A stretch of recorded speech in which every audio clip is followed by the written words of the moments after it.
जय श्री राम दोस्तों, जय माता दी। शारदीय नवरात्रि में माता की आगमन पर स्थान की सवारी बहुत खास होती है। माता की सवारी भविष्य में होने वाली सारी घटनाओं के संकेत देती हैं। नवरात्रि के प्रारंभ और समापन के दिन से माता की सवारी का पता चलता है। वैसे तो माता रानी का वाहन सिंह है, इसलिए माँ दुर्गा को शेरा वाली मैया कहा जाता है। लेकिन नवरात्रि के दिनों में जब माता रानी पृथ्वी लोक पर आती हैं तो इस दौरान माता की सवारी वार के अनुसार यानी दिन के अनुसार तय होता है। अगर नवरात्रि की शुरुआत रविवार और सोमवार से होती है तो माता की सवारी हाथी होती है। मंगलवार और शनिवार के दिन नवरात्रि की शुरुआत हो रही हो तो माता की सवारी घोड़ा होता है। वहीं गुरुवार और शुक्रवार को अगर नवरात्रि की शुरुआत हो तो माता रानी का सवारी डोली या पालकी होती है। वहीं बुधवार के दिन से नवरात्रि की शुरुआत होने पर माँ दुर्गा का वाहन नाव होता है। हिंदू पंचांग के अनुसार आश्विन मास के शुक्ल पक्ष की प्रतिपदा तिथि से शारदीय नवरात्रि की शुरुआत होगी।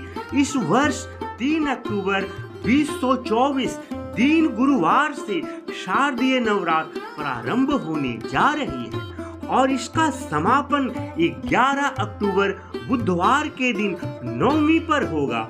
12 अक्टूबर 2024 को विजयादशमी पर्व मनाई जाएगी। चूंकि माता रानी का आगमन गुरुवार के दिन हो रहा है, इसलिए माता रानी इस वर्ष पालकी या डोली पर सवार होकर आएंगी। वहीं माँ दुर्गा चरणायुध यानी बड़े पंजे वाले मुर्गे पर सवार होकर लौटेंगी। यहाँ मैं आपको बता दूं, पालकी में माता रानी का आना शुभ माना जाता है। माता का डोली पर सवार होकर आना देश दुनिया में कई मुश्किल स्थितियों को पैदा कर सकता है। लोगों की स्वास्थ्य में भी गिरावट देखने को मिलती है और किसी तरह की महामारी फैलने का भी खतरा बना रहता है। माता जब डोली पर सवार होकर आती हैं तो अराजकता की स्थिति बन सकती है और किसी वजह से हिंसा भी हो सकती है। आपसी मतभेदों के कारण लोगों को पारिवारिक जीवन में भी परेशानियों का सामना करना पड़ सकता है। इसलिए डोली पर सवार होकर आई माता रानी का नवरात्रि के दौरान पूरे विधि विधान और श्रद्धा भाव से भक्तों को पूजन करना चाहिए। इससे कई मुश्किल स्थितियों से आप बचकर निकल सकते हैं, क्योंकि नवरात्रि में माता रानी के प्रस्थान की सवारी चरणायुध यानी मुर्गा होगी, जिसे शुभ संकेत बिल्कुल नहीं माना जाता है, क्योंकि माता के इस वाहन को अमंगलकारी माना जाता है। यह शोक कष्ट का संकेत है। नवरात्रि में माता के 9 अलग अलग स्वरूपों की पूजा की जाती है, जिनमें माता रानी के प्रथम रूप को शैलपुत्री के नाम से जाना जाता है। दूसरा नाम ब्रह्मचारिणी, तीसरा चंद्रघंटा, चौथा कुष्मांडा, पांचवा माता का नाम स्कंद माता है। देवी के छठे रूप को कात्यायनी कहते हैं। 7वां कालरात्रि, 8वां महागौरी और 9वां स्वरूप सिद्धरात्रि के नाम से प्रसिद्ध है। हमारे धर्मशास्त्रों और पंचांगों में माना गया है कि इन 9 दिनों में माँ दुर्गा से जुड़ी सभी शक्तियाँ जागृत हो जाती हैं। इसलिए इन 9 दिनों में माता रानी की संपूर्ण विधि विधान से पूजा पाठ करने से आपकी सभी मनोकामनाएं पूर्ण होती है। इसलिए जैसे कि आप जानते ही हैं कि माता रानी के भक्त इन 9 दिनों में 9 दिनों का उपवास रखते हैं। और पूरे भक्ति भाव से माता रानी की सेवा भी करते हैं, क्योंकि नवरात्रि का यह महापर्व हमारे जीवन में सुख, समृद्धि, शांति और माता रानी की विशेष कृपा लेकर आता है। नवरात्रि के पूरे 9 दिन गंगा जल की हर एक बूंद की तरह पवित्र माने जाते हैं। यह समय हमारे जीवन में शुद्धि और आध्यात्मिक उन्नति का प्रतीक है। इन 9 दिनों में हम माता दुर्गा की विशेष कृपा प्राप्त कर सकते हैं। नवरात्रि का महत्व अत्यधिक पवित्र और मंगलकारी है। इन दिनों में की गई पूजा अर्चना का फल असीमित होता है। भक्तों के लिए यह समय विशेष रूप से महत्वपूर्ण है, क्योंकि यह पर्व न केवल आध्यात्मिक शुद्धि का अवसर है, बल्कि यह समय माँ दुर्गा जी की कृपा प्राप्त करने का सबसे उत्तम समय भी है। माता रानी की कृपा पाने के लिए घर में सबसे पहले पवित्रता और स्वच्छता बनाए रखें। माता रानी के लिए विशेष भोग तैयार करें और उनके आशीर्वाद के साथ अपने जीवन में सुख, शांति और समृद्धि को आमंत्रित करें। शास्त्रों के अनुसार जब माता दुर्गा पालकी पर आती हैं तो यह समय शुभ होता है। इसका मतलब यह है कि माँ की कृपा आपके जीवन में सुख और शांति लाएगी, लेकिन इसके साथ ही कुछ चुनौतियों का सामना भी करना पड़ सकता है। पालकी का आगमन यह दर्शाता है कि यह वर्ष अस्थिर और संघर्षता का मिश्रण हो सकता है।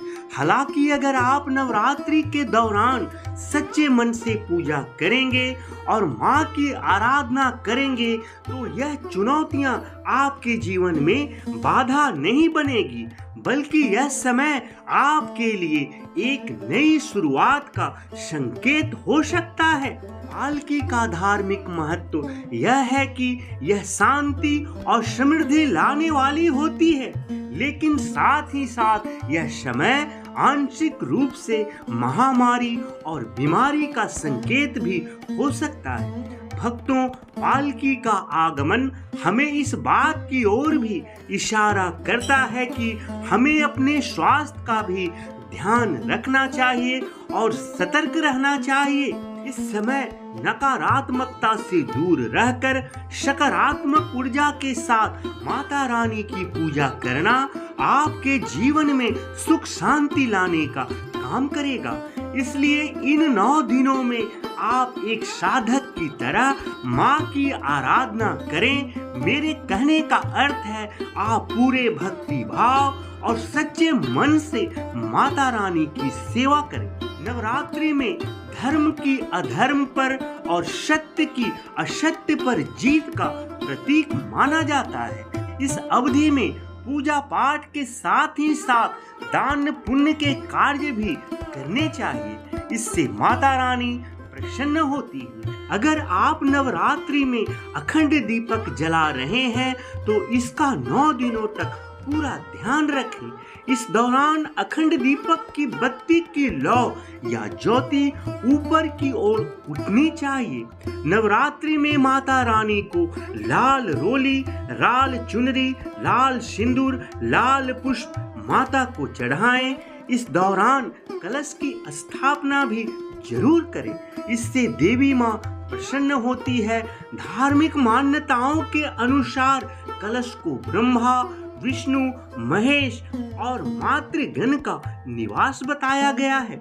नवरात्रि के दिनों में घर में सात्विक भोजन ही बनाना चाहिए। इस दौरान लहसुन प्याज का सेवन ना करें। साथ ही साथ घर में भी इसका उपयोग नहीं होना चाहिए। हमारे धार्मिक मान्यताओं के अनुसार नवरात्रि में माता रानी पृथ्वी पर ही निवास करती हैं, इसलिए वे सभी भक्तों के घरों में भी भ्रमण करती हैं। इसलिए घर की स्वच्छता का विशेष ध्यान रखना चाहिए। शारदीय नवरात्रि में रोजाना 9 दिनों तक माता रानी की पूजा करनी चाहिए और हर दिन के अनुसार देवी के स्वरूप का नाम लेकर मंत्रों का जाप भी करना चाहिए। ऐसा करने से पूजा का पूर्ण फल प्राप्त होता है। नवरात्रि में अगर आप अपने घर में अखंड दीपक जला रहे हैं तो घर को कभी खाली नहीं छोड़ना चाहिए। इन दिनों मांस, मदिरा, शराब, तंबाकू आदि का सेवन भी नहीं करना चाहिए। नवरात्रि के पूरे 9 दिन माँ देवी की पूजा को समर्पित है, इसलिए इस दौरान मन में नकारात्मक विचारों को नहीं लानी चाहिए। इस अवधि में किसी से भी झूठ ना बोलें और ना ही अभिमान करें और ना ही किसी का अपमान करें। इस दौरान पूजा में सफेद या काले रंग के वस्त्रों को भूलकर भी ना पहने और हो सके तो इन 9 दिनों में दाढ़ी, मूछ और बाल ना कटवाएं। आम दिनों में भी भोजन बर्बाद करना पाप के समान है। हमें कभी भी खाने को बर्बाद नहीं करना चाहिए, यह बेहद अपमानजनक माना जाता है। नवरात्रि में ऐसा भूल कर भी ना करें। इस दौरान आपको संयम बरतने की आवश्यकता है। कहते हैं माँ दुर्गा की पूजा में तन और मन दोनों शुद्ध होना जरूरी है, इसलिए नवरात्रि के दौरान ब्रह्मचर्य का भी पालन करना चाहिए। माता रानी को लाल रंग बहुत पसंद है। लाल रंग को समृद्धि, सौभाग्य, शक्ति और प्रेम का प्रतीक माना जाता है, इसलिए नवरात्रि में माता अम्बे को लाल रंग के फूल चढ़ाएं और लाल रंग की चुनरी या वस्त्र जरूर चढ़ाएं। पूजा के समय अनुशासन का पालन जरूर करें, जैसे समय पर सोकर जगना, प्रतिदिन घर आंगन की सफाई, थोड़ा गंगा जल का छिड़काव, समय पर स्नान करके सुबह शाम माता रानी की पूजा आरती करें। आरती में हो सके तो घर के सभी सदस्य मिलकर पूरे भक्ति भाव में विभोर होकर माता रानी की आरती गाएं। फिर क्या है, माता रानी की कृपा आप और आपके बच्चों और आपके पूरे परिवार के ऊपर जरूर होगी। जय माता दी, जय मां अम्बे।